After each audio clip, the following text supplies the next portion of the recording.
Welcome दोस्तों, आप सभी लोगों का मेरे YouTube चैनल वैभव एडवांस लर्निंग में स्वागत है। आज के दिन पावर सिस्टम यानी कि TDP का बहुत ही इम्पोर्टेंट टॉपिक लेकर आया हूं, जिसका नाम है स्ट्रिंग इफिशियंसी, जिसको हिंदी में हम कहते हैं लड़ी दक्षता।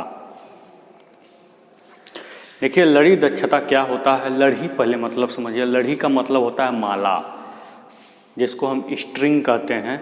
ठीक है, जैसे क्या होता है, टावरों पे आप देखे होंगे जो इंसुलेटर यूज होता है वो सस्पेंशन टाइप इंसुलेटर होता है, जिसको मैंने पूर्व के लेक्चर में अच्छे तरीके से एक्सप्लेन कर दिया है कि सस्पेंशन टाइप इंसुलेटर क्या होता है। टावरों पे यानी ट्रांसमिशन लाइनों में हम सस्पेंशन टाइप इंसुलेटर का यूज करते हैं। तो कुछ इस प्रकार से देखने को आपको मिलता होगा। आप टावरों को देखिएगा तो वहाँ आपको इस प्रकार का इंसुलेटर देखने को मिलेगा, जो क्रॉस आर्म से इस तरह से लटका हुआ होता है और नीचे से इसके कंडक्टर जो है पास होती है। ठीक है, तो जो ये डिस्क जो होता है, डिस्क की डिजाइनिंग होती है कि कितने केबी की लाइनों में कितने डिस्क की आवश्यकता होती है, इसका मैं एक फार्मूला मैं आपको बता दूंगा। ठीक है, यहाँ जितना इम्पोर्टेंट बातें हैं पहले उसको हम समझाने की प्रयास करेंगे।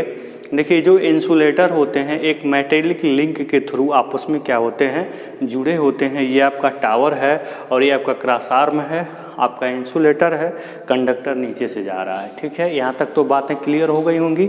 अब आगे हम देखते हैं कि इसके वजह से क्या यहाँ इसमें इफेक्ट जनरेट होता है। I am going to explain the effect which is generated in this system which has been given before you। यहाँ जो आपका सिस्टम दिया गया है इसमें क्या इफेक्ट क्रिएट होता है, मैं I am going to explain it. तो यहाँ आप देखिए, क्या आप देख रहे हैं, यहाँ पे आपको मेटेलिक लिंक दिख रहा है। तो मेटेलिक लिंक के बीच में आपका एक डाइलेक्ट्रिक मीडियम दिख रहा है। ठीक है, तो इन दोनों के बीच एक कैपेसिटेंस फॉर्मेट होगा। ठीक है, यहाँ भी आपके दो मेटेलिक लिंक के बीच डाइलेक्ट्रिक मीडियम है, यहाँ भी दो मेटेलिक लिंक के बीच डाइलेक्ट्रिक मीडियम है। ठीक है, तो यानी कि इन सब जगहों पे क्या होगा, एक कैपेसिटेंस जनरेट होगा, जिनको इस बगल के फिगर में हमने कैपेसिटेंस को रिप्रेजेंट कर दिया है। This is denoted by CM। CM stands for mutual capacitance or self capacitance. इसको क्या कहते हैं, म्यूचुअल कैपेसिटेंस या सेल्फ कैपेसिटेंस कहते हैं। पॉइंट टू बी नोटेड, इस पॉइंट को नोट करिए। CM क्या है आपका, म्यूचुअल कैपेसिटेंस या सेल्फ कैपेसिटेंस। यहाँ देखिए ये CS है, इन दोनों के बीच देखिए आपका टावर है, ये ग्राउंड हो गया है। तो यहाँ पे आपका मेटेलिक लिंक और इस टावर के बीच में एयर है, तो यहाँ भी एक कैपेसिटेंस फॉर्मेट होगा, जिसको हम क्या कहेंगे, शंट कैपेसिटेंस कहेंगे। This capacitance is called shunt capacitance which has been given before you. CS this is represented by CS। ठीक है, इसको हम क्या करेंगे, CS से रिप्रेजेंट करेंगे। इसको हम क्या बोलते हैं, शंट कैपेसिटेंस बोलते हैं। ठीक है, ये दिखता नहीं है, ये जनरेट हो जाता है, इसलिए इनको हम क्या किया गया है, यहाँ पे रिप्रेजेंट कर दिया गया है। तो अब देखिए, ये आपका क्या है, ये आपका CS है, ये आपका CM है। ठीक है, तो मैं आपको ये तो समझ में आ गया होगा, तो हम इसको रिमूव करते हैं, इसके जगह पे सिम्बॉलिक टर्म यूज करते हैं। बहुत अच्छा लगने वाला है, शुरू से लास्ट तक आप इसको देखिए। देखिए, CS का मतलब क्या होता है, शंट कैपेसिटेंस। क्या होता है, शंट कैपेसिटेंस। देखिए, इंग्लिश समझना बहुत ज़रूरी है, इसलिए कंपटीशन में हिंदी कुछ भी बना के दे देता है जो आप समझ नहीं पाएंगे। इंग्लिश समझ में रहेगा तो इंग्लिश एक ही होगा, शंट शंट ही रहेगा हर जगह। अन्य जगह पे हिंदी में बहुत कुछ अलग अलग नाम हो जाता है जो बहुत कठिन हो जाता है। तो इसको हिंदी में भी हम आप कहेंगे नहीं समझ में आएगा तो इस चीज़ को हम बगल में हिंदी भी लिख देंगे। CM क्या है, म्यूचुअल कैपेसिटेंस। देखिए, शंट कैपेसिटेंस चूँकि ग्राउंड है ये टावर, तो इसीलिए शंट कैपेसिटेंस को ग्राउंड कैपेसिटेंस भी कहते हैं। ध्यान दीजिएगा इस चीज़ को, इसको ग्राउंड कैपेसिटेंस भी कहते हैं। इसको म्यूचुअल कहते हैं या सेल्फ कैपेसिटेंस कहते हैं। ठीक है, म्यूचुअल और सेल्फ कैपेसिटेंस। ठीक है, यहाँ तक बातें विजुअल हो रही हैं, आपको समझ में आ रही हैं। ये CS क्या है, CM क्या है, मैंने इसको आपको रिप्रेजेंट कर दिया, लिखा दिया। ठीक है, अब यहाँ पे देखिए एक टर्म यूज होता है के is nothing simply a constant for string efficiency. देखिए, ये क्या है, ये आपका इंसुलेटर है जो एक माला की तरह जो है क्या किया गया, एक दूसरे से पिरोया गया है, जिसको हम लड़ी कहते हैं या माला कहते हैं। हमें इसी की दक्षता निकालनी है। हमें यहाँ दक्षता निकालने की आवश्यकता क्यों हुई, अभी आपको सब कुछ क्लियर हो जाएगा। यहाँ हम एक टर्म यूज करेंगे के stands for CS by CM, ठीक है, यह विशेष ध्यान दीजिएगा, CS बाई CM। अगर आपको मान लीजिए भूल जाए तो बाय द वे तो याद करने का तरीका कसम से याद कर लीजिएगा, कसम शब्द से, ठीक है। CS वाला या ग्राउंड कैपेसिटेंस ऊपर होगा और CM नीचे होगा, ठीक है। क्यों ऐसा होगा उसका भी रीज़न अभी आपको हम बताएंगे। तो इसी के का यूज करके यहाँ V1, V2 और V3 का इक्वेशन फाइंड आउट किया गया है। कंपटीशन के पॉइंट ऑफ व्यू से इसका डिस्क्रिप्शन आवश्यक नहीं है, जो ज़रूरी चीज़ है उसको हम देखते हैं। तो यहाँ V1 बराबर क्या हो गया V1, अब V2 बराबर क्या हो गया 1 + k V1 और V3 बराबर हो गया 1 + 3k + k² V1, ठीक है। इसको याद करने का तरीका 1 + k का होल स्क्वायर में हमने केवल k ऐड कर दिया है, तो 1 + 3k + k² V1, यानी कि जो V1, ये V1, V2 और V3 की वैल्यूज हैं, इन कैपेसिटेंस के क्रॉस जो वोल्टेज होता है वो डिफरेंट होता है, और जो कंडक्टर के क्रॉस जो डिस्क होता है उसके क्रॉस वोल्टेज मैक्सिमम होता है। इसका रीज़न हम आपको बता दें कि कंडक्टर से मान लीजिए यहाँ से चार्जिंग करंट फ्लो हो रही है, तो ये 2 दिशा में क्या हो जा रही है, डाइवर्ट हो जा रही है, यहाँ भी 2 दिशा में, यहाँ भी 2 दिशा में। तो आप देख क्या रहे हैं कि इसके वजह से, शंट कैपेसिटेंस के वजह से करंट की वैल्यू कम होती जा रही है, और यहाँ क्या हो जा रही है, I3 के कंपेरिजन में I1 बहुत कम हो जा रहा है, इसीलिए डिस्क के क्रॉस वोल्टेज क्या हो जाता है, कम हो जाता है। तो जो क्रॉस आर्म के पास जो डिस्क होता है उसके क्रॉस वोल्टेज बहुत कम हो जाता है, और जो डिस्क कंडक्टर के पास होता है उसके क्रॉस वोल्टेज बहुत ज़्यादा हो जाता है। इसका कारण क्या है, क्योंकि मैक्सिमम करंट यहाँ फ्लो होती है, ठीक है। तो यहाँ तक आपको समझ में आ गया। अब देखिए इसमें क्या पूछ सकता है, कंपटीशन के पॉइंट ऑफ व्यू से ऑब्जेक्टिव क्वेश्चन के फॉर्म में ये पूछ सकता है कि किस कारण से स्ट्रिंग एफिशिएंसी लो होती है। तो उसका कारण क्या है, शंट कैपेसिटेंस। ये पूछ सकता है कि किसके क्रॉस वोल्टेज मैक्सिमम होता है, किस डिस्क के क्रॉस वोल्टेज मिनिमम होता है। तो जो कंडक्टर के पास डिस्क होता है उसके क्रॉस वोल्टेज मैक्सिमम होता है, और जो क्रॉस आर्म के पास डिस्क होता है उसके क्रॉस वोल्टेज मिनिमम होता है। क्यों होता है मैंने बता दिया, ठीक है। किसके कारण होता है, तो इसी CS के कारण होता। अगर यही सपोज दैट नहीं होता तो सब में करंट इक्वल फ्लो होती और सब के क्रॉस वोल्टेज क्या हो जाता, सेम हो जाता, ठीक है। लेकिन ऐसा इसी के कारण होता है, तो हमें इसी को कम करने का प्रयास करना होता है। इसी की वैल्यू क्या करना होता है, कम से कम करना होता है, ठीक है। तो इसकी वैल्यू कैसे कम करते हैं यह भी आगे स्पष्ट होगा, क्लियर होगा।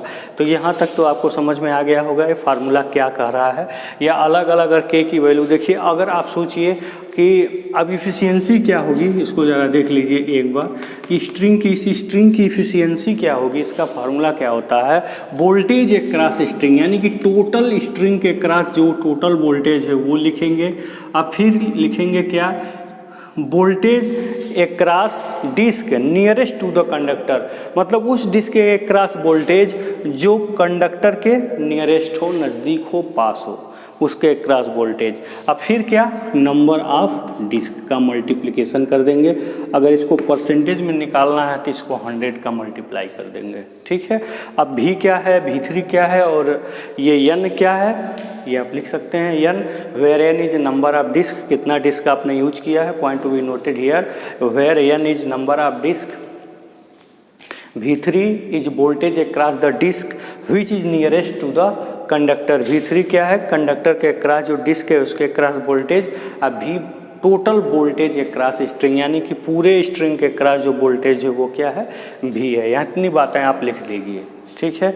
अगर आप देखिए यहाँ पे, अगर मान लीजिए कि ये सारे वोल्टेज इक्वल होते, V1 बराबर V2 बराबर V3, ठीक है, सब इक्वल होते, तो V बराबर क्या मिलता आपको, यहाँ पे V बराबर क्या मिलता, V1 + V2 + V3, सब इक्वल हैं, तो हम ऊपर क्या लिख देते, 4V1, और नीचे नंबर ऑफ डिस्क कितना यूज किए हैं आप, 3 यूज किए हैं, 3 यूज करेंगे, नंबर ऑफ 3। ये आपका V3 भी V1 के बराबर हो जाता, तो आपका कट के क्या आ जाता, 100% इफिशियंसी आ जाता, ठीक है, 100% आ जाता अगर वोल्टेज सब क्या हो जाते, सेम हो जाते। तो इस इफिशियंसी को बढ़ाने के लिए, ठीक है, डीसी के केस में ऐसा नहीं होता है, ठीक है, इसीलिए डीसी के केस में इफिशियंसी क्या होती है, मैक्सिमम होती है स्ट्रिंग इफिशियंसी, भी से ध्यान दीजिएगा। अगर सारे वोल्टेज इक्वल हो गए तो इफिशियंसी क्या हो जाएगी, 100% हो जाएगी। तो हमें प्रयास यही करना है कि इसकी वैल्यू कम से कम हो जाए ताकि इफिशियंसी क्या हो जाए, हमारी ज़्यादा हो जाए। तो देखिए हम कैसे प्रयास करेंगे, कैसे ये ज़्यादा होगा, ये चीज़ हम आपको समझाने जा रहे हैं, इस चीज़ को आप ज़रूर ध्यान दीजिएगा। अब देखिए कैसे ज़्यादा होगा, ठीक है, तो आप यहाँ तक इसको नोट कर लीजिए, हमको लगता होगा इसको आप मिटा सकते हैं हम, ठीक है। अब देखिए अगर हम k की वैल्यू को 0 कर दें, यहाँ पे k की वैल्यू 0 कर दें, तो आप देखेंगे क्या कि V1, V2 और V3 तीनों बराबर हो जाएंगे, ठीक है। जब k की वैल्यू क्या कर दें, हम k की वैल्यू 0 कर दें, इफ़ k की equal to 0 then V1 is equal to V1, V2 is equal to is also V1, V3 is equal to is also V1, तीनों बराबर हो जाएंगे। रख कर देख लीजिए, यानी कि हमें k की वैल्यू को कम से कम रखना है। जब हम k की वैल्यू को कम से कम रखेंगे तब ये CS की वैल्यू भी कम से कम होगी, और जब CS की वैल्यू कम से कम होगी तो हमारे वोल्टेज लगभग सेम हो जाएंगे, ठीक है। लगभग वोल्टेज सेम होने से इफिशियंसी क्या हो जाएगी, ज़्यादा हो जाएगी। तो हमारा प्रयास क्या रहेगा, k की वैल्यू को कम से कम कर दें। अगर इसकी 0 कर देते हैं तो बहुत बेस्ट होगा, लेकिन 0 तो हम कर नहीं पाएंगे, लेकिन 0 के पास तो ला सकते हैं k की वैल्यू ना। कैसे लाएंगे k की वैल्यू 0 के पास, उसकी हम मेथड्स की स्टडी करेंगे। इसके बाद एक न्यूमेरिकल भी बताएंगे ताकि आपको ये पूरी तरीके से एकदम स्ट्रिंग इफिशियंसी क्लियर हो जाए, ठीक है। अगर देखो वीडियो अच्छा लगा हो तो इतनी गर्मी में, प्रचंड गर्मी में वीडियो तुम्हारे लिए बना रहा हूँ, इसको लोगों के पास शेयर करो, लाइक ज़रूर मिलना चाहिए, कमेंट आप ज़रूर करिए कैसा लगा, ठीक है। फिर हम नेक्स्ट वीडियो तभी मैं बनाऊँगा, ठीक है। तो ये ज़रूर ध्यान दीजिएगा, इतना आपको ज़रूर करना है।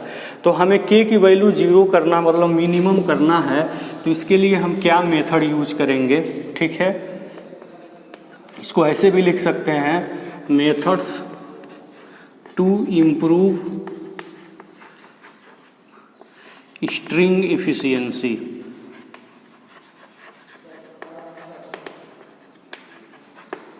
ठीक है। यानी कि methods to improve string efficiency, string efficiency को इम्प्रूव करने के तरीके में, विधियाँ, ठीक है, या k की वैल्यू को कम करने की विधियाँ। तो देखिए k की वैल्यू हमें कम करना है तो ये CS/CM है, ठीक है। अगर हम इसकी वैल्यू को कम कर दें तब भी k की वैल्यू कम हो जाएगी, इसकी वैल्यू को बढ़ा दें तब भी k की वैल्यू कम हो जाएगी। यानी कि दो मेथड तो सामने ही दिख रहा है, CS को हमें कम करना है और CM को हमें ज़्यादा करना है। CS क्या है, इन दोनों के बीच का कैपेसिटेंस है। तो CS की वैल्यू आप जानते हैं कि C inversely proportional to D होता है, D। अगर मान लीजिए इनके बीच का डिस्टेंस क्या है, आपका D है, तो जानते हैं C inversely proportional to D है। तो यानी कि CS को कम करना है तो इनके बीच की दूरी को हमें क्या करना होगा, बढ़ाना होगा, ठीक है। जब इनके बीच की दूरी को बढ़ाएंगे, जब D की वैल्यू को बढ़ाएंगे तो CS की वैल्यू क्या हो जाएगी, कम हो जाएगी। क्यों, क्योंकि C इन्वर्सली प्रोपोर्शनल टू क्या होता है, D होता है। तो इनके बीच की दूरी कैसे बढ़ाएंगे, क्रॉस आर्म की लंबाई बढ़ा दें, ठीक है। तो यहाँ क्या लिखेंगे, बाई इंक्रीजिंग बढ़ाने पर, by increasing the length of cross arm, ठीक है। इतनी इंग्लिश तो समझ में आ जाएगा।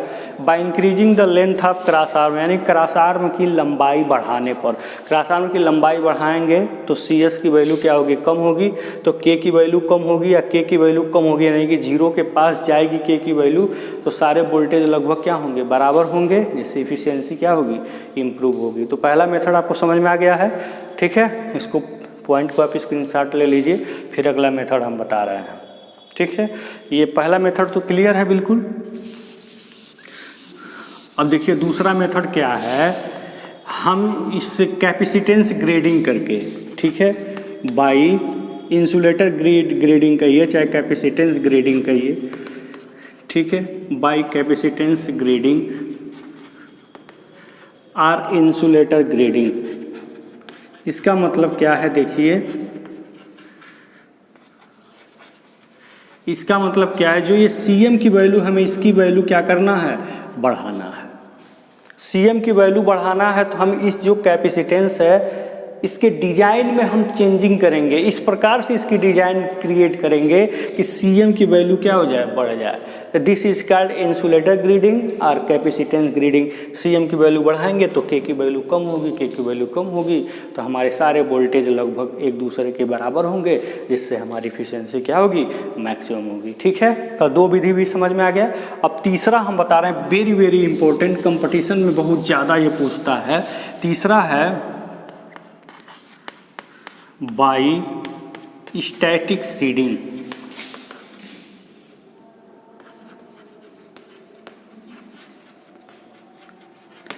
ठीक है, or by using ring, by using ring across the conductor. हम कंडक्टर के क्रॉस जो करते हैं, क्या करते हैं, एक रिंग का निर्माण करते हैं ऐसे, इसको हम मिटाते हैं। तब हम क्या करते हैं, यहाँ पे एक बड़े से रिंग का ऐसे हम निर्माण करते हैं ऐसे। ठीक है, जो कंडक्टर के क्रॉस डिस्क है उसके क्रॉस क्या करेंगे, एक रिंग का निर्माण करेंगे। क्यों ऐसा करेंगे, जब रिंग का निर्माण करेंगे बेटा तो यहाँ एक आर्टिफिशियल कैपेसिटेंस जनरेट हो जाएगी। ठीक है ना, इसके सीरीज में आर्टिफिशियल कैपेसिटेंस क्या हो जाएगी, क्रिएट हो जाएगी। मान लीजिए सी वाई है। ठीक है, एक आर्टिफिशियल कैपेसिटेंस जब यहाँ पे क्रिएट हो जाएगी तो जो कैपेसिटेंस सीरीज में होते हैं, जब दो कैपेसिटेंस सीरीज में होते हैं तो इक्विवेलेंट कैपेसिटेंस की वैल्यू क्या होती है, कम हो जाती है। ये तो आप पढ़े होंगे, रेसिस्टेंस का ठीक उल्टा कैपेसिटेंस का होता है। अगर दो कैपेसिटेंस ऐसे सीरीज में हैं C1 और C2, इनका इक्विवेलेंट अगर आपसे पूछा जाए तो क्या आएगी वैल्यू, सी की टोटल वैल्यू क्या आएगी, कम आएगी। क्यों, क्योंकि C बराबर क्या होगा आपका, C1 into C2 upon C1 plus C2। तो जो इक्विवेलेंट C होगा वो कम हो जाएगा, यानी कि CS की वैल्यू कम हो जाएगी तो K की वैल्यू कम हो जाएगी, और K की वैल्यू कम हो जाएगी तो सारे डिस्क के क्रॉस वोल्टेज लगभग इक्वल हो जाएगा, जिससे हमारी एफिशिएंसी क्या हो जाएगी, इम्प्रूव हो जाएगी। तो इस पर क्वेश्चन कैसे पूछ सकता है कि स्टैटिक सीडिंग का प्रयोग करते कहाँ है। एक cross disc nearest to the cross arm, एक cross disc nearest to the conductor, एक क्रॉस डिस्क इन मिडिल। मतलब कहाँ हम स्टैटिक सीडिंग या इस रिंग का प्रयोग कहाँ करते हैं, और करने के बाद क्या इफेक्ट होता है, CM इंक्रीज होता है कि CS इंक्रीज होता है, CS डिक्रीज होता है कि CM इंक्रीज होता है। ऐसे ऑप्शन करके आपसे क्वेश्चन पूछे जा सकते हैं। ठीक है, तो ये स्ट्रिंग एफिशिएंसी था जो बहुत ही इंपॉर्टेंट वीडियो था।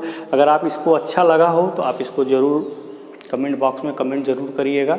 हम आपको एक न्यूमेरिकल बताने जा रहे हैं, इस पर उस न्यूमेरिकल को ज़रूर आप ध्यान दीजिएगा, क्योंकि इस पर न्यूमेरिकल बहुत पूछा जाता है। बहुत इजी न्यूमेरिकल होता है और थोड़ा घुमावदार होता है, इसीलिए इस पर न्यूमेरिकल पूछा जाता है, तो उसको भी देख लेते हैं।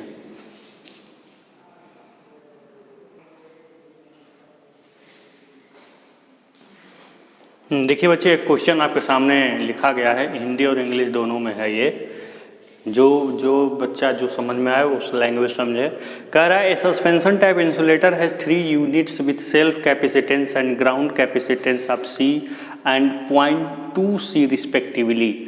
मतलब क्रमशः दिया गया है एक स्ट्रिंग है सस्पेंशन टाइप इंसुलेटर जिसमें 3 डिस्क हैं और उसका जो सेल्फ कैपेसिटेंस है वो क्या है, सेल्फ कैपेसिटेंस या म्यूचुअल कैपेसिटेंस वो C है, और जो इसका शंट कैपेसिटेंस है वो क्या है, 0.2 C है। ठीक है, ये क्वेश्चन में दिया गया है। देखिए ग्राउंड कैपेसिटेंस को ही, इसी को ही हम जो है शंट भी कहते हैं और इसी को ही ग्राउंड भी कहते हैं। तो ध्यान रखिएगा इस बात का, बहुत कन्फ्यूजन क्रिएट करता है इस तरह क्वेश्चन पूछ करके। और इसको सेल्फ भी कहते हैं, इसको म्यूचुअल भी कहते हैं। तो इतना दिया गया, इसका मान इतना है और इसका मान इतना है। तो स्ट्रिंग एफिशिएंसी के क्या करना है, कैलकुलेशन करना है। तो स्ट्रिंग एफिशिएंसी निकालने से पहले हम K निकालते हैं। K बराबर होता है क्या, CS/CM। कसम से हमने याद कर दिया है। बहुत लोग कंफ्यूज होंगे तो CS का मतलब सेल्फ भी हो जाएगा, तो आपको यही ध्यान देना है। यहाँ म्यूचुअल, इसको म्यूचुअल याद करिए और इसको शंट या ग्राउंड याद करिए। ठीक है, बस। तो यहाँ से CS/CM है, तो CS का मान 0.2 C है, नीचे C हो गया तो कट गया, क्या आया, 0.2 आया। तो अगर आपको एफिशिएंसी निकालनी है तो एफिशिएंसी का फार्मूला पहले लिख लीजिए, यानी कि टोटल वोल्टेज, यानी कि क्रॉस टोटल वोल्टेज हमें निकालना होगा। और फिर voltage across disc nearest to the conductor, यानी कि इसके क्रॉस वोल्टेज मान लीजिए क्या है V3, और फिर टोटल नंबर ऑफ डिस्क, यही तो है फार्मूला, इंटू 100। यानी कि आपको क्या निकालना होगा, ये V1 plus V2 plus V3 अपान n इंटू V3 इंटू 100, यही हमको फार्मूला यूज करके इसको एफिशिएंसी क्या करना है, कैलकुलेट करना है। ठीक है, तो हम ऊपर की बातें सब मिटा रहे हैं, इसको हम हटा सकते हैं।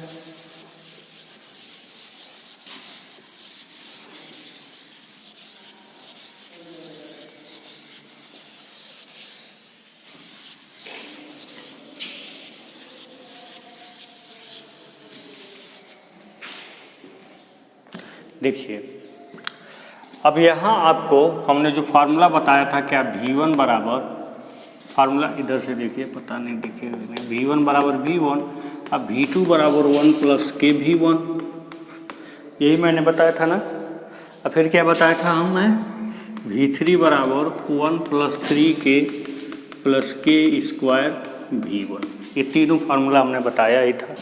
ठीक है, और k की वैल्यू 0.2 आपने निकाल ही लिया, तो putting the value of k in these formulas.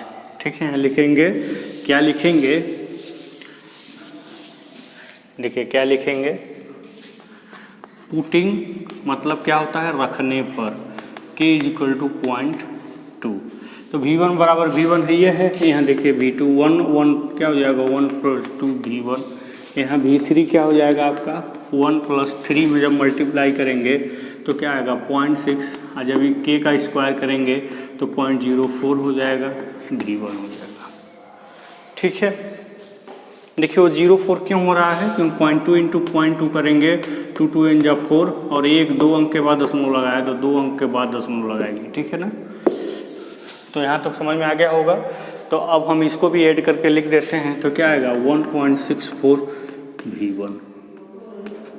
ठीक है, V1 V3 V2 और V3 की वैल्यू तो मालूम चल गई, और एफिशिएंसी का फार्मूला हम यूज करेंगे क्या, V1 plus V2 plus V3 अपन कितने डिस्क यूज हो रहे हैं, 3 डिस्क, या फिर क्या होगा V3, तो V1 को V1 रहने दीजिए, V2 1.2 V1, और V3 क्या है 1.64 V1, और फिर V3 भी इतना है 1.64 V1 इंटू 100। अब बताइए कितना आसान हो गया। अब फिर जब इसको डिवाइड करेंगे तो 78 पॉइंट समथिंग करके, यानी कि 78% आपकी एफिशिएंसी आ जाएगी। ठीक है ना, तो ये तो था आपका numerical question which is related to string efficiency. And now my next video will be on corona effect, that is very very important in power system, in power transmission line. ठीक है, अगर आप हमसे कंटिन्यू वीडियो लेना चाहते हैं तो आप हमारे वीडियो को सब्सक्राइब करिए, शेयर करिए, कमेंट करिए, लाइक करिए, इतना कुछ करिए ताकि हमें मोटिवेशन मिले, हम नेक्स्ट वीडियो आपके लिए ज़रूर लाएं। ठीक है, आज के लिए बस इतना ही, धन्यवाद।